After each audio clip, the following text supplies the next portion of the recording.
my mom was a single parent. And before she died, while she was on the hospital bed, I was with her. And then she looked me in the eye and she said, because she already knew I had a passion for ministry. And she said, as you preach, please tell every young girl they have no reason to be single mothers. And I believe that hearing the question, and I didn't say anything, I just felt like, she said to me again, one of her final words, she said, every child needs a father. And if Adam was not necessary, God would have created Eve alone.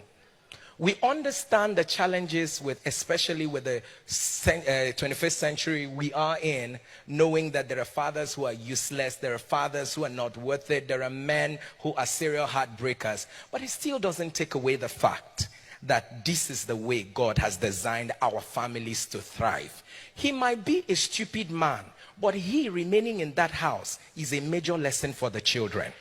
He might not be the man you want him to be, but his voice, each time he raises it in the house, leaves an impression for your children. We know there are ones that are very silly, they don't live up to expectation.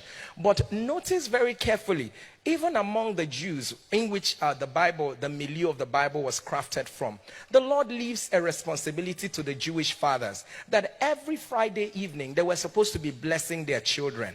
That is where the milieu of the Bible were crafted from. And then I keep asking a question. You have a home where there is no father. My mom's greatest pain was that her children didn't turn out well, because there is something a woman can do and there is what a man can do. It's not just about having sex. It's not just about doing that. But there's something that she tried to do everything. She was the counselor. She was the provider. She was the one that broke down. By the way, she died of heart failure, because she tried to do everything. She was the mother. She was the father. She was the counselor. She was everything. When we were angry, we poured it out on her. When we were frustrated, we poured it out on her. It might look very fashionable to be a single mother right now. But 10 years after now, would you still be proud that I took the right step? 20 years after now, will your children may not tell you, but there were times when we were mentally abused. We went out there to play with other children and they just threw a word at us, go and call your father, and all that. Because I knew it made my mother cry all the time. Whenever I come back and ask her, who is my father? She'll just break down and start crying. I never bothered to ask her all that question, but I knew how mentally scarred I was until I started growing up. So please let us put these things in proper perspective. Please, I also want to reiterate again, no matter what men have done to you, please, there is always a man somewhere that will make you smile. And I want you to pray into it, and I want you to believe it. And the last thing I want to share, which is a question that they've already answered, is about my marriage. When I got married newly, marriage was hell.